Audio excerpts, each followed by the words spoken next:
Welcome back to another edition of Recruiter Fuel, where we're continuing this series on the recruiting rundown.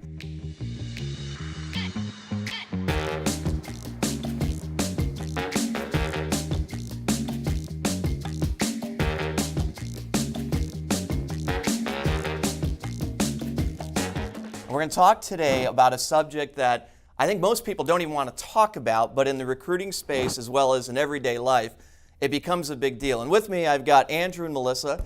Thank you for joining. Thank you for having us. So when I say the term unconscious bias, what comes to mind? Scary. Why do you say that, Andrew? Because obviously, with today's climate and everything like that, everybody wants to treat everybody equally, and also doesn't want to, wants to avoid potential landmines when they're looking for candidates. Okay, so let's talk about that for a second. Is unconscious bias, you guys are recruiters, you've been both doing it a long time, I've been doing this a long time as well. Is it a real thing? Yes. Definitely. Yeah. Give me an example, because I've been through it. Sure. But give me an example of where you've actually gone through this yourself. Sure. So I had a couple of clients I've had in the past where, we're sending resumes over, and for whatever reason they were finding odd things to pick out that weren't fitting. So we decided to actually take off the names off of the resume. Really? And send them over and see if that would make a difference. And it was very interesting to see the candidates that maybe they originally were declining for whatever reason. They ended up choosing and moving forward through the interview and actually hiring them. Based on the name itself. Mm-hmm. That freaks me out a little bit. A little bit. Yeah. You're making assumptions, obviously, consciously or Yeah. unconsciously. What about you, Andrew? Have you experienced something like that yourself? Yes, and I would say it's people with a lot of jobs in a short amount of time. Obviously, we all know the term job hoppers in our industry, but sometimes people have good reasons for why they've made moves. Really, it's drilling down, understanding why they came to a company, why they left, what they learned, and kind of what happened next. Where some people, yes, they did just hop around looking for more money or whatever it was, but other people had really good reasons to do it, and I think you just have to outline that. You really have to get down to the root of why. What about social media? Think about social media and unconscious bias. I'm going to be the bad guy here. Mm-hmm. So recently doing a search, and I was looking at their LinkedIn profiles. We all do that. You guys use LinkedIn every day, right? Yeah. Mm-hmm. And what do you see when you first look at their profile? Their pictures. Their picture. And I found myself saying, no, no, no, and I never really got past it. And I hate to admit this, but this is something that really happens. I had to go back to those because I caught myself after a period of time and said, oh my gosh, why did I skip this person just because the picture looked this way or I didn't think it was professional enough? Mm-hmm. Have you guys experienced that yourselves, or have you seen that happen, especially because of social media? Yes, Yeah. when people have there's a LinkedIn profile, which is your face smiling, then there's you with your kids, or you doing something ridiculous. Obviously, it doesn't make you look as professional. Mm-hmm.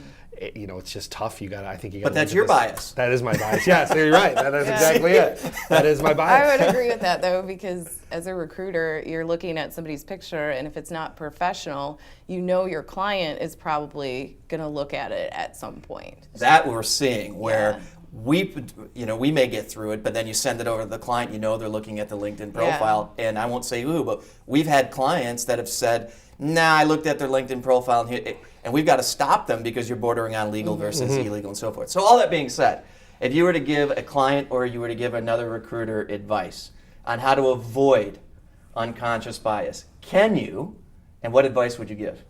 I think my advice would be to use all the information you have at hand, and then if you're not sure on somebody, try to drill down a little bit before just passing them over. I would agree.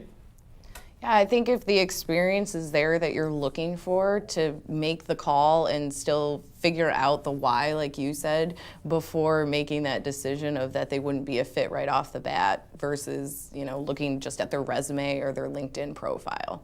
So making sure you know all the whys behind their experience and, ignore the easy, like I'll look at their LinkedIn profile and try to go what we're supposed to do off the resume. Find out why they put that crazy Exactly. picture up there too. Yeah. So it's one of these things where I'm not sure you can completely avoid it. I don't know that we ever will because we're human beings and certain things affect all of us a little bit differently.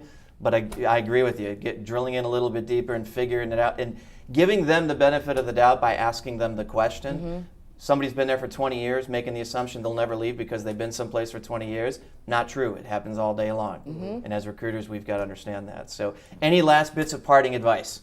I would just say it's a very tight candidate market. Check your biases at the door if you want to succeed in this industry at this time, because I mean, with unemployment being as low as it is, and some industries even lower than the national average, you got to call everybody you can. So check your biases at the door. We're going to use Yep, that quote. there you go. Any last said. pieces No, of advice? well said. I like it. Thank you both for joining and having this conversation. It's not an easy one to have. This has been another edition of Recruiter Fuel.